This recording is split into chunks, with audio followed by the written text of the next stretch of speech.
Pressure changes during ventilation. Increase in volume of intrathoracic cavity,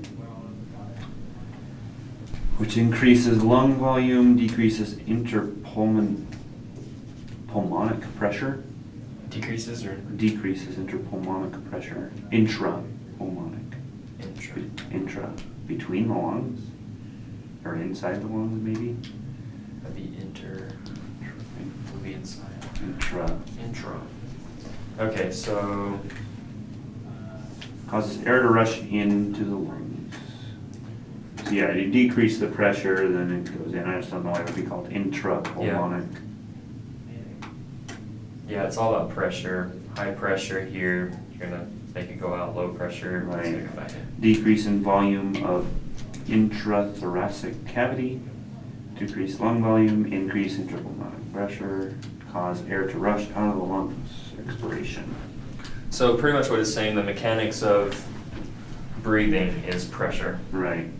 Pressure moves from high to low. So Yeah. if you want pressure to come in, you lower the pressure. If you want it to leave, you raise the pressure. Yep.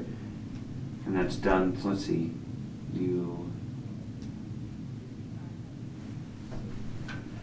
expand the diaphragm? Let's see. No, well, the diaphragm has to be contracting when you breathe in, right? To allow, That's confusing. I know it's like opposite of what you would think. Okay, here. Inspiration. Inspiration muscle increases intrathoracic cavity. Diaphragm flattens as it contracts, so it enables it. When it contracts, it makes more room. Yeah. So to breathe in, you contract it, which makes it right here. So Right, it's because when you think of contraction, you think of getting larger, Yeah. yes, but that's not But correct. it flattens. Okay. Puts in motion pressure changes that cause inspiration. Yeah. So what we talked about. Contraction moves abdominal contents forward and downward. Muscles that elevate ribs, external intercostals, scalenes. Where's the scalenes? Is that here?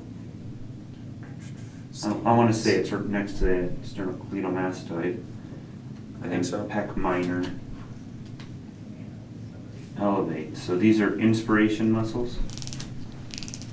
It's got to be. So let's make up a little mnemonic device for it. ESSP.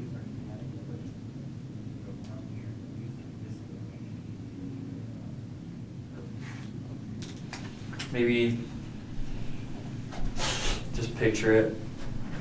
I don't know. Your ribs. PES. Your external intercostals. Everything pretty much is attached to the ribs. Well, kind of. Like these are going to contract. Yeah, but the other ones, the expiration, are also going to be. Oh, there's expiration too. Yeah, there's an expiration muscles. And there's the internal rectus abdominis. Oop, go back. Stop it. Okay, with the intercostals, internal intercostals. Expiration. Oh. Yeah, So that's opposite, kind of.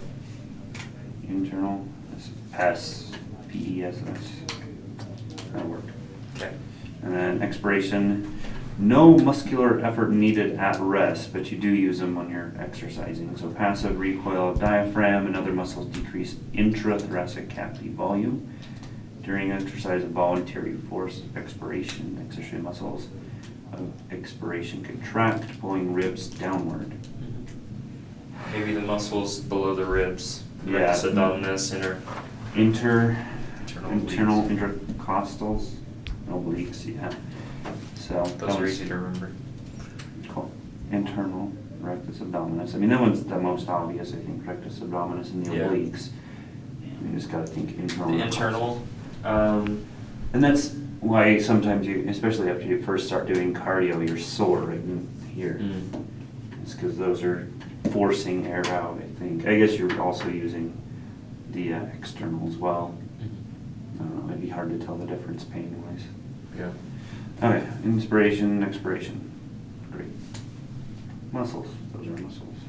Yeah, so sternal head, that's your sternocleidomastoid, and then scalene. Okay, it's good. The next, I'll be right. Lung blood flow. Excuse me. Determines velocity at which blood passes through pulmonary capillaries. Increased blood flow during exercise results in increased gas diffusion. Right. Part of me wants to say though, and I know this isn't right, that if you release those capillary sphincters, then it's going to go faster. Wouldn't it be harder for gas to exchange? If it was faster? Yeah. Would it be, maybe it's going faster, but even still, like when we looked at that, like A minus V, when you're exercising, this is larger. So your gas here is larger than it is here. But Mhm. at rest, let's say it was like 15. During Mhm. exercise, it's like, no, it'd be like 30 or something. Because your amount of gas in the capillaries taken out by the capillaries is greater. So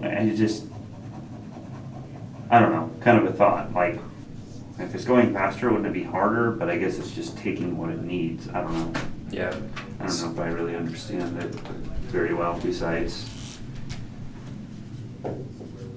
Alright. You understand what I'm talking about? Yeah. Yeah, because at rest, I think they said it's like 5 or 15 is the example they gave. And then they said it's like 15 at exercise. Mm-hmm. So- Yeah, you're right. It's gonna be more at exercise. That's obvious because you need more oxygen. Right. But it's also speeding up. Yeah. So you're getting a lot more oxygen.